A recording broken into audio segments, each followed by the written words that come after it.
Hi, I'm Danielle Cannon with BOSSIP.com. So talk to me a little bit about this series. What is the importance of it considering today's social climate? You want to take it? Well, you both can tag it. But, you know, I think that's a very good question because I think more than ever it's appropriate because of today's social climate. You know, I feel there's a very real sense of revolution in our generation right now. You know, that sense of we can't just stand down and take this anymore. You know, like we have to use our voices. We gotta fight back. And I think that same spirit of revolution was embodied in the characters that we play. Yes. And although it takes place in 1857, the people who ran in the Underground Railroad were the people who made that choice to rebel, you know, to do something so courageous that, you know, they go up against these obstacles, but because they cannot accept the current state of society and they can't accept the fact that society says they don't matter, they rebel. And nowadays, I mean, of course, due to the media and how much we see and how it's manicured and put out, it feels like we've gotten so out of touch with humane civility, right. How we treat one another, how we respect one another. And every culture seems to have been going through them. I mean, of course, you know, black culture, Hispanic culture, gay culture. In America, everybody's taking shots. Right. You know, and really, we just want to say, look, calm down, we're all people. Let's all just get a fair shake. The beauty about this show is that, you know, we go back to people wanting to be treated fairly. And that's what they're fighting for. Mm-hmm. You know, the cause is to treat me like a human. You know, see me as you see yourself. And it reverberates today louder than ever because Absolutely. Of everything that we've seen in the news, the things that we see going on around the world.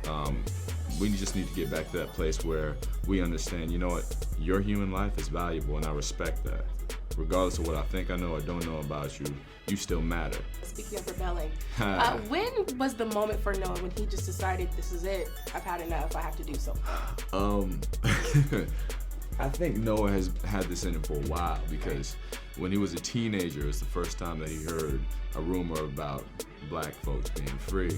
He knows Henry, who is another slave on the plantation, on the Macon plantation, and Henry is this younger cat. He has this fire inside him. He has a spirit that just radiates light. And Noah starts seeing, you know, his old self. And that's the moment he was like, look, I really, okay, you know what, this matters. I still have to do this. If not for me, for him. But it really started clicking for him when I think he found a kindred spirit in Rosalie. Because, you know, Noah's been a loner pretty much this entire time. He's never really had someone to connect with on that level. And then when he met her, I think he understood that she understood him. And that's kind of where he was like, look, this got to happen. I got to go. Right. I'm out. Right, okay. Now, speaking of Rosalie, she was a house slave. What did you learn about house slaves? Because we've kind of seen it kind of glamorized. If you're a house slave, it's not so bad for you. You know, it's not so hard. But what did you learn about that from her? You know, it's interesting. There was a book called The Incidents in the Life of a Slave Girl, and she worked in the house. It has been glamorized in the past. The thing that's so suffocating about working in the house is that you're under their constant rule. You know, it's, you know, you're always at their beck and call. You don't get to sleep on your own. Sometimes they would have you standing up, waving them at night, you know, and you get whipped if you fell asleep from standing up.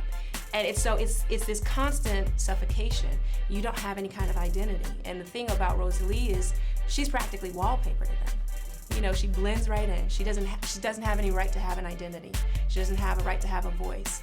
Even her outfit that she wears and all the house girls wear in the show, it matches the wallpaper.